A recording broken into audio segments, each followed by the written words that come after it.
இப்போ உதயநிதி ஸ்டாலின்லாம் நேற்று வந்தார். ஆமாம் சார், வந்துட்டு ஃபார்மாலிட்டிக்கு ஒரு 4 வீட்டை பார்த்துட்டு நாங்கள் தான் சாவடிச்சோம், இந்தாங்க எங்கள் சார்பா யார் செத்தாலும் 10 லட்சம் திரும்பி சாவுங்க. ஏன்னா போன வருஷத்துக்கு ஒரு 23 பேர் சாவடிச்சாங்க, இந்த வருஷத்துக்கு 47 பேர் சாவடிச்சிருக்காங்க.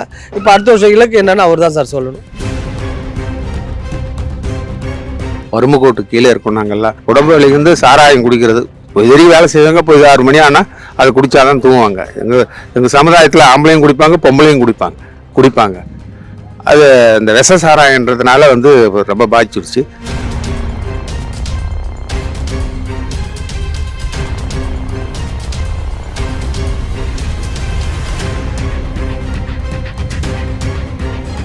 இந்த இடத்துல தான் அந்த கள்ளச்சாராயத்தை காய்ச்சிருக்காங்க. அதாவது இந்த 3 கல் வச்சு இங்கே ஒரு செட்டி மாதிரி வச்சு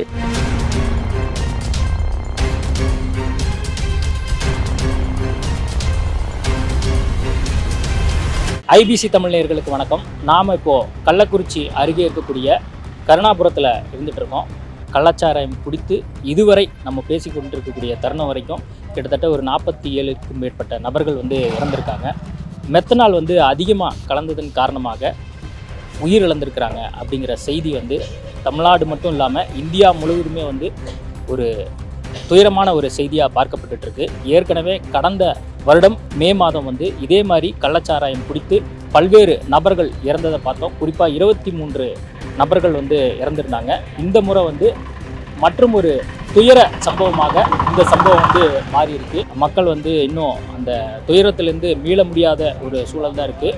இங்கே பல்வேறு காவல்துறை அதிகாரிகளும் அதே மாதிரி மருத்துவ பணியாளர்களுமே அந்த கணக்கெடுப்பு பணியில் ஈடுபட்டு இருக்கிறாங்க.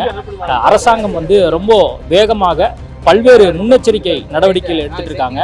தமிழக அரசாங்கம் சார்பாக உயிரிழந்த குடும்பத்திற்கு 10 லட்சம் வரைக்கும் நிதியுதவி கொடுத்துருக்குறாங்க. அது மட்டும் இல்லாமல் கொஞ்சம் உடம்பு முடியாமல் கள்ளச்சாராயம் குடித்து கொஞ்சம் உடம்பு முடியாமல் இருக்கிறவங்களுக்கு 50,000 முதல் 1 லட்சம் வரைக்கும் கொடுப்பதாக அறிவிக்கப்பட்டுச்சு.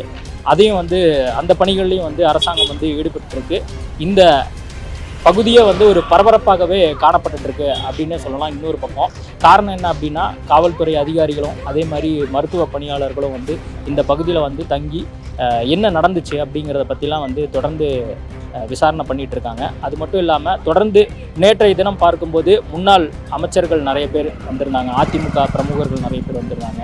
அதே மாதிரி அமைச்சர் உதயநிதி ஸ்டாலின், பல்வேறு எதிர்க்கட்சியை சேர்ந்தவர்கள்லாம் வந்திருந்தாங்க, அண்ணாமலை, அதே மாதிரி விடுதலை சிறுத்தை பிரமுகர்கள், எல்லா கட்சி பிரமுகர்களும் இந்த பகுதிக்கு படையெடுத்ததை நம்ம பார்த்தோம்.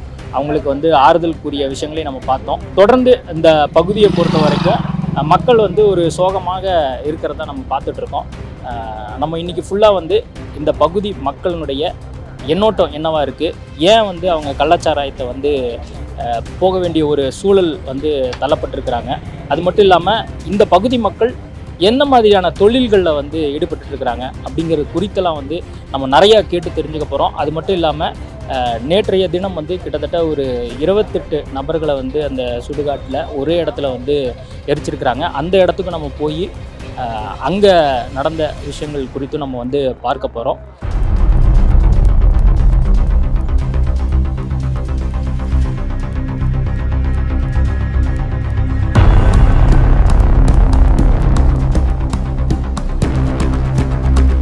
காட்டுநாயக்கன் சமுதாயம் சேர்ந்தவங்க நாங்கள் பழங்குடி மக்கள்.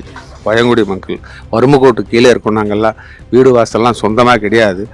ஏன்னா உடம்பு வலிக்கு சாராயம் குடிக்கிறது எதிரி வேலை செய்வாங்க. போய் 6 மணி ஆனால் அதை குடித்தாதான் தூங்குவாங்க. எங்கள் சமுதாயத்தில் ஆம்பளையும் குடிப்பாங்க, பொம்பளையும் குடிப்பாங்க. அது இந்த விஷ சாராயன்றதுனால ரொம்ப பாதிச்சிருச்சு.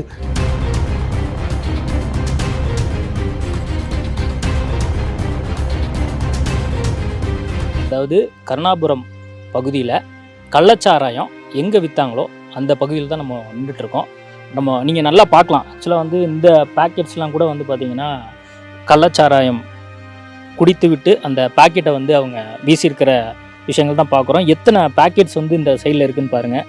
கூடவே அந்த கிளாஸஸ்லாம் கூட இருக்கிறத நீங்கள் கண் கூட பார்க்குறத நம்ம பார்க்குறோம். கிட்டத்தட்ட இந்த பகுதியில் தான் இந்த பகுதி மக்கள் யார் யாரெல்லாம் கள்ளச்சாராயம் வேணுமோ இந்த இடத்துக்கு அவங்க கள்ளச்சாராயத்தை வாங்கிட்டு அவங்க வீட்லேயோ அல்லது இந்த தெருவிலையோ குடிச்சிட்டு உடனடியாக அந்த ஏரியாலே போட்டுறாங்க. அது மட்டும் இல்லாமல் ஒரு சில நபர்கள் வந்து அந்த பேக்கெட்ஸை எடுத்துகிட்டு போய் மறைமுகமாக வேற ஒரு இடத்துல வந்து வச்சிடறாங்க. ஏன்னா இது ஒரு பிரச்சனையாக மாறும் அப்படிங்கிறதுக்காகவே இந்த மாதிரி ஒரு விஷயத்த ஒரு சில நபர்கள் இங்கே இருக்கிறவங்க பண்ணுறாங்க அப்படிங்கிறதையும் இந்த பகுதி மக்கள் தெரிவிக்கிறாங்க.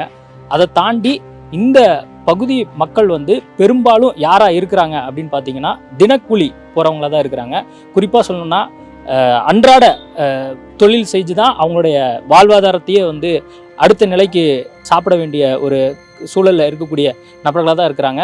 அந்த மாதிரியான ஆட்கள் தான் வந்து டாஸ்மார்க் போய் நம்மளால் 150 ரூபா 200 ரூபா கொடுத்து வாங்க முடியாத ஒரு சூழல் காரணமாக இங்கே கிடைக்கக்கூடிய அந்த கலாச்சாரத்தை வாங்கி அவங்க குடிக்கக்கூடிய விஷயம்னால இப்போது கிட்டத்தட்ட நம்ம பேசிட்டு இருக்கக்கூடிய தருணம் வரைக்கும் கிட்டத்தட்ட ஒரு 48 நபர்கள் இறந்துருக்கிறாங்க அப்படிங்கிற செய்தி வருது. முன்னெச்சரிக்கை நடவடிக்கைகளை எடுத்து வருங்காலங்களில் இந்த கள்ளச்சாராயத்தை ஒழித்து இந்த பகுதி மக்கள் வந்து நல்லபடியாக வாழணும் அப்படிங்கிறது தான் இந்த பகுதி மக்களுடைய ஒரு கோரிக்கையாகவும் நம்மளுடைய ஒரு எண்ணோட்டமாகவும் இருக்குது. இப்போ உதயநிதி ஸ்டாலின்லாம் நேற்று வந்தார். ஆமாம் சார், வந்துட்டு ஃபார்மாலிட்டிக்கு ஒரு 4 வீட்டை பார்த்துட்டு நாங்கள் தான் சாவடித்தோம், இந்தாங்க எங்கள் சார்பாக யார் செத்தாலும் 10 லட்சம் திரும்பி சாவுங்க. ஏன்னா ஏற்கனவே நம்ம விழுப்புரத்தில் செத்தா 10 லட்சம் சொல்லிட்டு, அதாவது வந்து அங்கே சாவடிச்சாங்க, இப்போ இங்கே சாவடிச்சிருக்காங்க. இப்போ போன வருஷத்துக்கு ஒரு 23 பேர் சாவடிச்சாங்க, இந்த வருஷத்துக்கு 47 பேர் சாவடிச்சிருக்காங்க. இப்போ அடுத்த வருஷம் இலக்கு என்னன்னு அவர் தான் சார் சொல்லணும், தமிழக அரசு சொல்லணும், இப்போ அவங்க தான் சொல்லணும். அதான் இப்போ முதலமைச்சருக்கும் உதயநிதி ஸ்டாலினுக்கு என்ன சொல்ல விரும்புகிறீங்க? இந்த மாதிரி போன தடவை ரெட்டிப்புலுக்கு 27 பேர் இறந்தாங்க, இப்போ 47 பேர் இறந்துருக்காங்க. இதோட நிறுத்திக்கங்க, கொஞ்சம் அரசாங்கத்தை கொஞ்சம் கடுமையாக பார்த்துக்குங்க. திரும்பியும் 22 ஆச்சு, இப்போ 47 ஆச்சு, திரும்பி 67 100 கிட்ட போக வச்சிடாதீங்க, மக்களை காப்பாற்றுங்க அப்படின்ற விஷயம் தான் சார். ஏற்கனவே நம்ம சொன்ன மாதிரி இந்த இடத்துல தான் வந்து அந்த கள்ளச்சாராயத்தை காய்ச்சிருக்காங்க. அதாவது இந்த 3 கல் வச்சு இங்கே ஒரு செட்டி மாதிரி வச்சு இந்த பகுதி மக்கள் அந்த குடிக்கக்கூடிய கள்ளச்சாராயம் இங்கே வச்சு தான் காய்ச்சிருக்காங்க அப்படின்னு வந்து இந்த பகுதி மக்கள் சொல்கிறாங்க.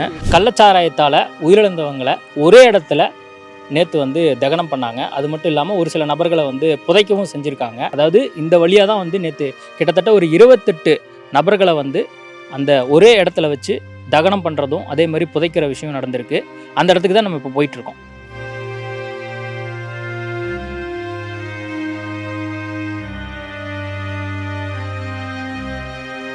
இன்னும் ஒரு 500 மீட்டர் தொலைவில் வந்து அந்த தகனம் பண்ண இடம் வந்து இருக்குது. நேற்று ஒரு பரபரப்பான ஒரு சூழலாக இருந்த இடம் இப்போ வந்து ஒரு மயான அமைதி மாதிரி காட்சி அளிக்குது. இன்னுமே வந்து நிறைய நபர்கள் இந்த பகுதி மக்கள் வந்து இந்த பகுதிக்கு வந்துட்டு போகிறத பார்க்குறோம். காரணம் என்னென்னா, நேற்று ஒரு சில பேர் வந்து பார்க்க முடியல, அதே மாதிரி வெளியூரில் இருக்கிறவங்க வந்து பார்க்க முடியாத காரணத்தினால வந்து இன்னும் வந்து இன்றைக்கி தங்களுடைய மரியாதையை வந்து செலுத்திட்டு இருக்காங்க. இப்போ கூட நம்ம பேசிகிட்டு இருக்கக்கூடிய இந்த தருணம் கூட நீங்கள் சவுண்டு கேட்கலாம். இன்னுமே வந்து இன்னும் சில இறந்தவர்களுடைய உடலை இந்த வழியாக தான் வந்து அழைத்து கொண்டு வர போகிறாங்க. இன்னும் ஒரு சில மணி நேரத்தில் அந்த தகனம் எந்த இடத்துல வந்து பண்ணாங்களோ அந்த இடத்துல நான் உங்களை திரும்ப சந்திக்கிறேன்.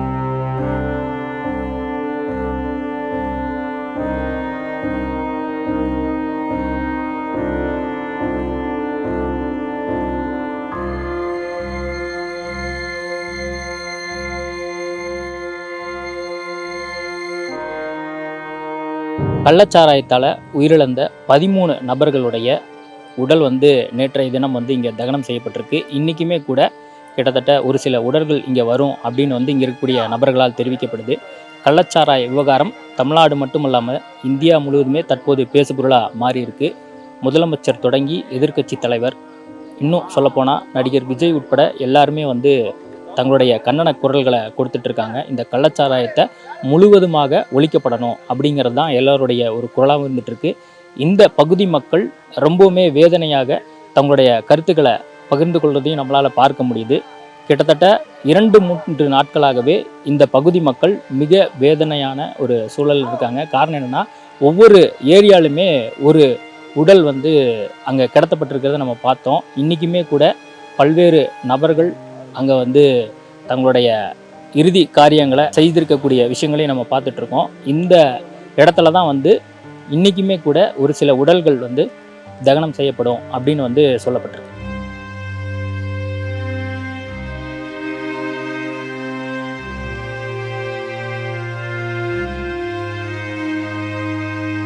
கள்ளக்குறிச்சி அரசு மருத்துவமனை கல்லூரியில் தான் இருந்துட்டு இருக்கோம். கள்ளச்சாராயம் குடித்து கிட்டத்தட்ட இதுவரை 50க்கும் மேற்பட்ட நபர்கள் வந்து இறந்திருக்கிறாங்க.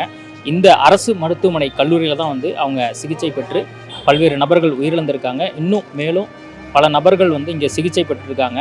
இவர்களை பார்ப்பதற்காக பல்வேறு அரசியல் கட்சி தலைவர்கள் தொடர்ந்து வந்த வண்ணம் இருக்காங்க. ஏற்கனவே வந்து திமுக சார்பாக ஏவா வேலு, மா சுப்பிரமணியம் போன்ற நபர்கள் வந்திருந்தாங்க. இன்றைக்கி வந்து பார்த்திங்கன்னா பாமக தலைவர் ராமதாஸ் அவர்கள் வந்திருந்தார்.